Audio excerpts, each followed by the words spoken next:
Assalamualaikum warahmatullahi wabarakatuh. Perkenalkan, saya Marsyana Andini dengan NIM C0D0226035. Baiklah, di sini saya akan menjelaskan sedikit tentang rekonsiliasi fiskal. Pengertian rekonsiliasi fiskal. Rekonsiliasi fiskal atau koreksi fiskal adalah proses pencatatan penyesuaian dan pembetulan yang dilakukan karena adanya perbedaan perlakuan atas pendapatan atau laba komersial maupun biaya antara standar akuntansi dan aturan pajak yang berlaku.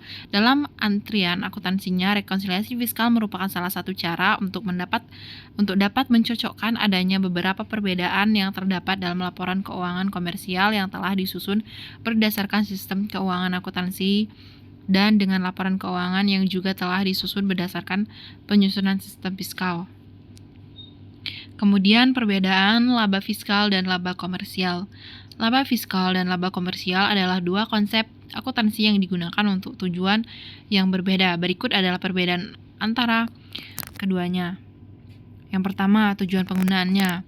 Laba komersial dihitung berdasarkan prinsip-prinsip akuntansi umum yang diterima untuk menunjukkan kinerja keuangan perusahaan kepada pemangku kepentingan seperti investor, kreditur, dan manajemen.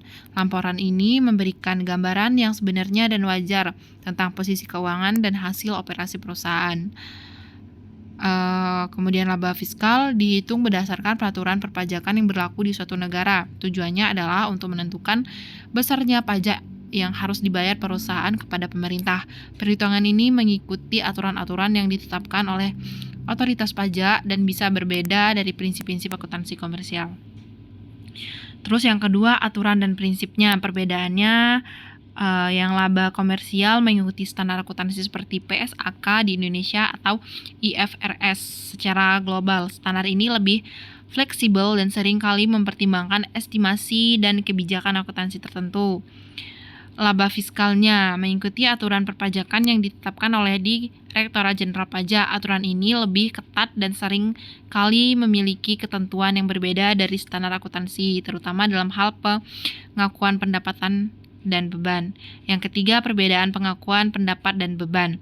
Laba komersial, pendapatan dan beban diakui berdasarkan prinsip akrual di mana pendapatan diakui ketika diperoleh dan beban diakui ketika terjadi meskipun belum ada pembayaran kas.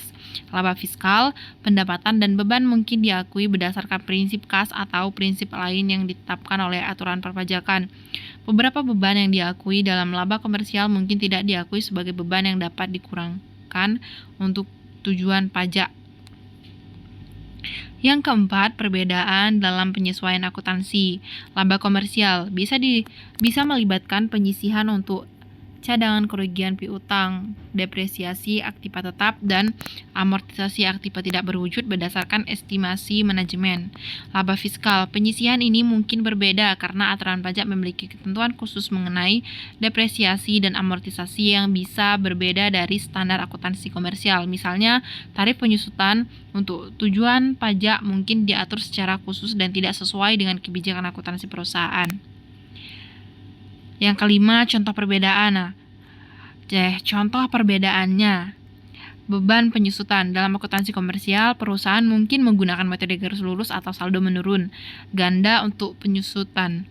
Sementara dalam perpajakan, metode penyusutan dan tarifnya ditentukan oleh peraturan pajak yang berlaku. Pendapatan ditangguhkan. Pendapatan yang diakui secara bertahap dalam akuntansi komersial mungkin perlu diakui segera untuk tujuan perpajakan. Dengan demikian, perbedaan antara laba fiskal dan laba komersial terutama disebabkan oleh perbedaan tujuan, aturan yang digunakan, dan pengakuan pendapatan serta beban. Kemudian, koreksi positif dan negatif. Koreksi positif ialah perbaikan yang dilakukan pada catatan penghasilan dan biaya yang memiliki efek pada kenaikan jumlah biaya wajib pajak. Sedangkan koreksi fiskal negatif ialah perbaikan yang dilakukan dan hasilnya mengurangi jumlah biaya pajak sehingga beban pajak pun menjadi lebih ringan. Yang pertama, koreksi fiskal positif. Koreksi fiskal positif biasanya terkait biaya-biaya yang tidak diperbolehkan oleh pajak sebagaimana diatur dalam pasal 9 Undang-Undang PPH. Adapun contoh biaya yang dimaksud adalah sebagai berikut. Yang pertama, biaya yang dibebankan atau dikeluarkan untuk kepentingan pribadi wajib pajak atau orang yang menjadi bagian dari tanggungannya. Yang kedua, dana cadangan. Yang ketiga, penggantian atau imbalan sehubung dengan pekerjaan atau jasa yang diberikan dalam bentuk kenikmatan atau natura. Yang keempat, jumlah yang melebihi kewajaran yang dibayarkan ke pihak yang memiliki hubungan istimewa terkait pekerjaan yang dilakukan. Yang kelima, harta yang dihibahkan, sumbangan atau bantuan. Yang ketujuh, pajak penghasilan. Yang keenam, pajak penghasilan. Yang ketujuh, gaji yang dibayarkan kepada pemilik. Yang kedelapan, sanksi administrasi. Yang kesembilan, selisih penyusutan atau amortisasi komersial di atas penyusutan atau amortisasi fiskal. Yang kesembilan, biaya untuk pendapatan, menagih dan memelihara penghasilan yang dikenakan PPh final dan penghasilan yang tidak termasuk objek pajak. Yang terakhir, penyesuaian fiskal positif lain yang tidak berasal dari hal-hal yang disebutkan sebelumnya. Kemudian koreksi fiskal negatif. Koreksi fiskal negatif akan menyebabkan laba kena pajak berkurang atau akan menjadi pengurangan PPh terutang karena pendapatan yang lebih tinggi daripada pendapatan fiskal dan biaya komersial yang lebih kecil daripada biaya fiskal.